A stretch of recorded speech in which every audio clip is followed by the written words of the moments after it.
Barnoota har'aatiin kitaaba Gadaa kutaa 7ffaa boqonnaa 2 tummaa isaa waliin ilaalla. Warri YouTube kanaaf haaraa taatan subscribe gochuutiin akkasumas viidiyoo kana like hiriyoota keessaniif yookaan barattoota biraatiif share godha.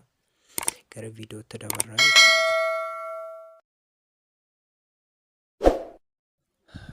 Barannoo har'aatiinis boqonnaa 2 barumsa kutaa 7 Gadaa waliin ilaalla. Boqonnaa 2 buttaa qaluu. Gadaa keessatti miseensi gadaa gulantaa tokko irraa gara isa itti aanutti yeroo ce'u jiila qopheessa. Isaan keessaa inni tokko buttaa qaluu jedhama. Buttaa qaluun jiila abbaa gadaa haaraan abbaa gadaa waggaa 8f bulchaa ture yeroo gadaa eebbifatee fudhachuuf qopheessudha. Jiilli kun jiila warra baallii yookiin aangoo fudhatan eebbaan gara bulchiinsaatti ceesisudha.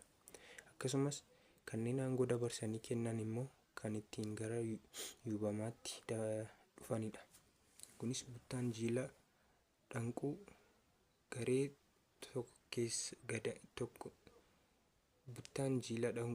garee tokko gadaa keessa galchuu fi kaan immoo keessaa baasu ta'uu isaa kan agarsiisudha. Buttaa qaluun maccaa fi tuulamatti bal'inaan beekamaa yoo ta'u, namni tokko jireenya isaa keessatti si'a 2 kabajuu danda'a. Inni tokko bara aangoo gadaa fuudhuu fi bulchiinsa isaa raawwatee baallii dabarsuudha. Kan biraa akka garee miseensa gadaa isaattis ta'e akka achii dhufa buttaa abbaa isaatti jiila buttaa kabajachuu danda'a. Akka miseensa gaggeessaa gadaatti buttaan kabajamuu kan gaggeessaa gadaa sana hundaati. Gadaan tokko aangoo fudhachuuf dursee buttaa qaluu qaba. Miseensonni gadaa sanaas iddoo tokkotti jiila kana qopheeffatu. Namni tokko yookiin miseensa gadaa tokko buttaa kan qalu 40 abbaa isaatti kan jechuun namni tokko yookiin miseensi gadaa tokko buttaa kan qalu 40 abbaa isaatti kana jechuun gadaan 5 meelbaa muudana kiloolee bifoolee fi micciileen waggaa 8 aangoo wal harkaa waan fuudhaniif. Miseensi gadaa tokko jiila buttaa gadaa isaa kan kabajatu waggaa 40 booda ta'a. Fakkeenyaaf meelbaan jiila buttaa bara kanaa yoo jiilate waggaa 8 booda muudanatu aangoo harkaa fuudha. Yommuu kana gogeessi muudanaa buttaa qalee gadoomatti seena. Meelbaan immoo buttaa qalee baallii kennee ba'a.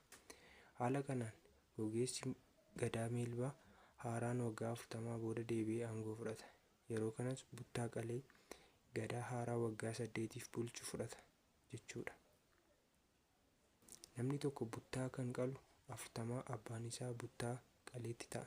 Kana jechuun umuriin nama sanaa dirqama 40 guutuu qaba jechuu miti. Buttaa qaluuf garuu dirqama waggaa 40 abbaan isaa itti qale eeguu qaba. Sababni isaas namni tokko umurii isaa keessatti buttaa qalee kabajachuuf miseensa gadaa aangoo fudhatu sana ta'uu qaba. Akkana ta'uuf immoo sadarkaalee ilmaa hanga abbaatti jiran kanneen gadaa 5 marsan keessaa darbuu qaba. Akka fakkeenyaatti miseensi gadaa meelbaa barana yoo buttaa qale aangoo micciillee harkaa fuudhee ilmi miseensa gadaa meelbaa waggaa 40tti deebi'ee gadaa meelbaa dhaqqaba. Yeroo kana buttaa qalee miseensota isaa wajjin gara bulchiinsa biyyaa kan waggaa 8f fuulla'uutti seena. Kun bifuma kanaan dhufaa darbaa dhalootaa dhalootatti kabajamaa deema. Jiila buttaa qaluu miseensa gadaa waggaa 8 dhufaniif biyya bulchuuf adeemantu kabajata. Jiilli kun baallii osoo wal harkaa hin fuudhin dura guyyaa 15f kabajama. Sana booda guyyaa 15ffaa irratti miseensonni hundi odaa jalatti wal gahanii abboota gadaa biyya bulchuu danda'an kaadhimmatu. Miseensonni gadaa cufti abbootii gadaa biyyaa bulchan ta'uuf mirga guutuu qabaatanis isaan keessaa namoota ulaagaa adda addaatti ga'umsa qaban filatu. Sana booddee korma qaama guutuu ta'e qabu qalanii dhiigaan qabu. Dhuma irratti abbootii gadaan eebbifamee jiilli buttaa simannaa raawwatama. gaaffilee boqonnaa lammaffaadha warreen kun. Boqonnaan lamas kanumaan raawwatee jechuudha. Tolee, gaaffii tokkoffaa akka miseensa gaggeessaa gadaatti buttaan kan kabajamu garee gadaa hundaati. Kun dhugumadha, dhugaadha deebiinsaa. Deemnee ilaalla eessa akka jiru. Ashaasii kaanii dubbisna.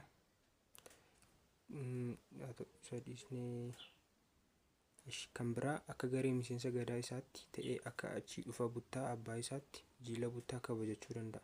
Akka miseensa gaggeessaa gadaatti buttaan kabajamu kan gaggeessaa gadaa sana hundaati. Gadaan tokko aangoo fudhachuuf dursee buttaa qaluu qaba. Miseensonni gadaa sanaas iddoo tokkotti jiila qopheeffatu.